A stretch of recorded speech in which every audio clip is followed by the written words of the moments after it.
नमस्कार दोस्तों, मेरा नाम है अजीत सिंह और पैसा बाजार हब में आप सभी का स्वागत है। आज हम इस वीडियो में डिस्कस करेंगे मिडिल ईस्ट में जो कॉन्फ्लिक्ट हो रहा है उस पर इंडियन स्टॉक का क्या इम्पैक्ट पड़ेगा। कौन से ऐसे स्टॉक है जिनका कितना एक्सपोजर है, मतलब कितना ट्रेड करते हैं वो मिडिल ईस्ट से। तो बिगेस्ट रिस्क चल रहा है एंटायर मिडिल ईस्ट में।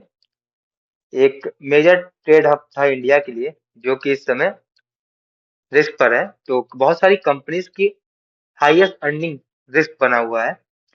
हायर एक्सप्लोजर जिनकी 30 से 45% तक की रेवेन्यू आता है वो है एल&टी फूड्स, दावत इनका।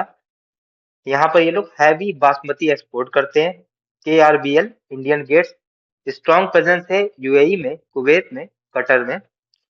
ब्लू स्टार और वोल्टास एसी और कूलिंग प्रोजेक्ट्स के काफी ज्यादा रेवेन्यू इनके यहाँ से आते हैं। मीडियम एक्सप्लोजर है 15 से 30% का वो है Kalpataru projects, KEC international, Sterling and Wilson. कुछ और कंपनीज भी है जिनका थोड़ा सा एक्सप्लोजर है। लार्सन एंड टर्बो एल&टी, इनके पास कुछ इंफ्रा प्रोजेक्ट हैं सऊदी और गल्फ में। टाटा पावर, कुछ रीजनल प्रोजेक्ट्स हैं इनके पास। कल्याण ज्वेलर्स, स्ट्रॉन्ग मिडिल ईस्ट में इनकी रिटेल है।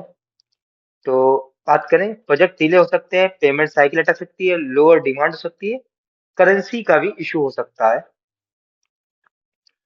हम बात करेंगे इसराइल एक्सप्लोजर। कुछ स्टॉक है जिनका काम इसराइल में होता है। High stock specific risk. Adani port, Haifa port है जो कंट्रीब्यूट करता है 6 to 8% का revenue. Low to moderate exposure, Sun Pharma, Taro Pharma इनकी सब्सिडी है, उसका 1 से 2% का इनका रेवेन्यू आता है। टाइटन और कल्याण ज्वेलर्स, डायमंड ट्रेड लिंकेज है इनका 3 से 5% का। आईटी कंपनीज है कुछ, Infosys, TCS, Wipro, Tech Mahindra. Minimum revenue impact होगा। रिस्क क्या है? पोर डिस्ट्रीब्यूशन का, लॉजिस्टिक इशू हो सकता है, सप्लाई चेन डिले हो सकती है। ईरान एक्सप्लोजर की बात करें, लो डायरेक्ट रिस्क। इंडिया का ट्रेड ईरान के साथ थोड़ा बहुत ही कम है, लेकिन मेनली हम एग्रीकल्चर एक्सपोर्ट करते हैं। बासमती एक्सपोर्ट करते हैं।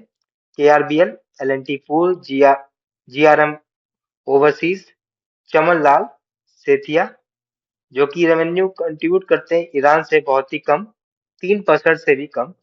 तो रिस्क लिमिटेड है। मोस्टली सेंटिमेंटल ड्राइवन रहेगा। ज्यादा ज्यादा अर्निंग्स पर हैवी असर नहीं पड़ेगा।